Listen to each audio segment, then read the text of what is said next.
18. novembrī Latvijas valstī 107 gadi. Un 107 izcils Latvijas personības, 107 izcili dažādi jomas, speciālisti, dažādi jomas cilvēki mums atbild uz jautājumu, kas tev ir Latvija. Šoreiz šo jautājumu atbild Latvijas zemnieku saimnes priekšsēdētāja vietniece Maira Dzelzkalē burmistra. Un es ceru, ka viņi mums izstāstīs, ko nozīmē Latvijas zemkopība. Labdien. Jā, labdien. Nu, tad jums jāizstāst, kas jums ir Latvija? Man Latvija ir skaista, zaļa un bagāta valsts. Man Latvija ir Latvijas lauki, auglīgi, produktīvi, un tie ir cilvēki, kuri katru dienu lietu, vējā, saulē, gan slapjā, gan sausā laikā gādā par to, lai mums uz galda būtu garšīgi, veselīgi Latvijā šeit vietēji audzēti pārtiks produkti.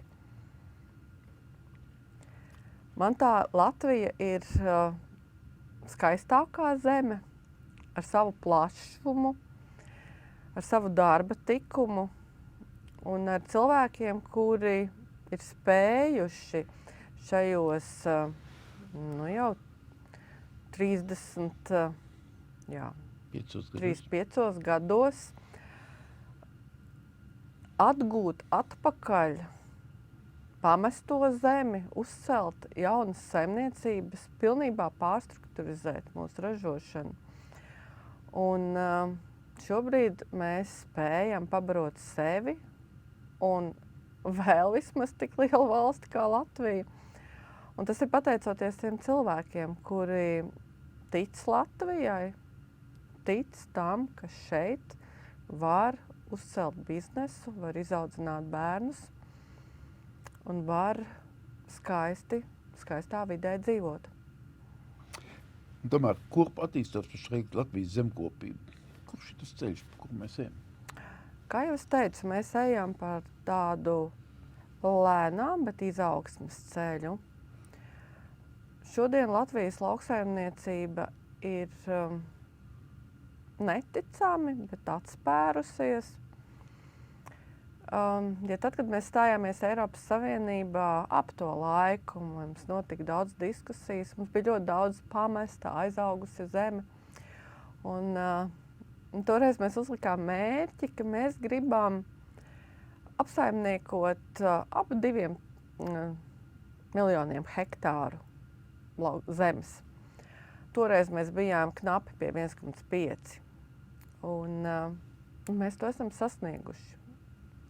Gandrīz, jā. Daudz tam neticēja, bet mums tas ir izdevies. Līdz ar to es domāju, ka kopumā Latvijā, ja mēs uzliekam kādu mērķi, tad un uz to visu kopā ejam, mēs to varam sasniegt. Šodien mēs uz tiem gandrīz 2 miljoniem hektāru izaudzējam vienu no veselīgākajām pārtikām Eiropā. Vienu no vismaz, mēs radām uz saražoto pārtikas vienību vismazākās emisijas, par kurām tagad daudz runā, vai ne? Klimata politikas sakarībā šīs emisijas, ko Latvijas lauksaimnieki saražo, ir mazākās. Mēs kopš 90. gadiem kopumā emisijas esam no lauksaimniecības sektora samazinājuši par 57%. Auga aizsardzības līdzekļus uz katru lauksaimniecības hektāru mēs Latvijas zemnieki lietojam apmēram 2 līdz 3 reizes mazāk nekā vidēji Eiropā. Tad mans kautiņš pret pesticīdiem, bet tas nav īsti pamatots? Jā, jums vajadzēja kauties ar holandiešiem, ar vāciešiem un frančiem, ne ar Latvijas zemniekiem noteikti. Jā, Latvijas zemnieki māk saimniekot gudri. To gan ir piespiedusi arī dzīve, jo mēs saņemam mazāko atbalstu no Eiropas. Mums ir pietiekoši skarbi laika apstākļi. Nebūtu ne paši lētākie izēja materiāli, degviela, elektrība vai ne, mēslojums. Tāpēc Latvijas zemniekiem ir ļoti daudz bijis jārēķina, jādomā, kā to izdarīt efektīvi un turpināt vēl attīstīties un investēt, jo mums lielākai daļai savas saimniecības bija no nulles 90. gadu sākumā jāuztaisa. Arī man vīra vecāka saimniecība sāka 91. gadā absolūti klāja lauku vidū. Un tādas bija ļoti daudz saimniecības. Un līdz ar to vajadzēja ļoti lielu apņēmību un spēku un ticību, lai izveidotu to, kas mums ir šodien.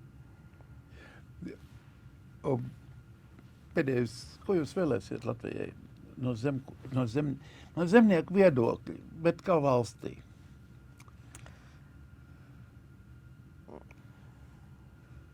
Mēs kā lauksaimnieki, pirmkārt es kā cilvēks, vēlu mums visiem būt daudz iecietīgākiem vienam pret otru, sadarboties gribošiem.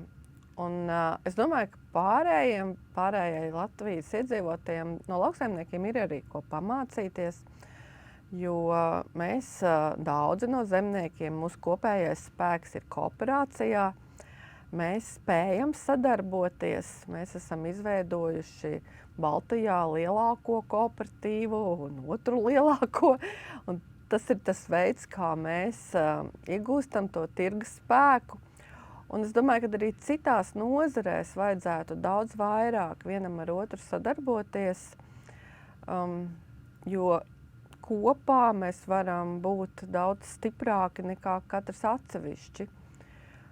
Un novēlu es noteikti arī to, lai mēs daudz vairāk novērtējam, cik skaistā, mierīgā, drošā zemē mēs dzīvojam, cik mums ir tomēr tuvu un sasniedzami viss, lai mēs novērtējam to, kas mums katru dienu, to, ko mēs katru dienu izmantojam mūsu, brīžiem bedrainos un dubļainos ceļus, bet es domāju, ka mums ir jānovērtē arī sniegotos rītos agri izšķūrētie lauku ceļi, kāds to darbu ir izdarījis, lai mēs visi varam laikā nokļūt savās darba vietās, lai mums vienmēr ir svaigi cepta maize galdā.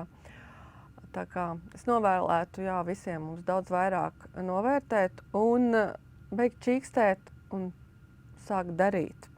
Jo tikai darot, mēs varam nonākt pie labākas Latvijas. Paldies jums!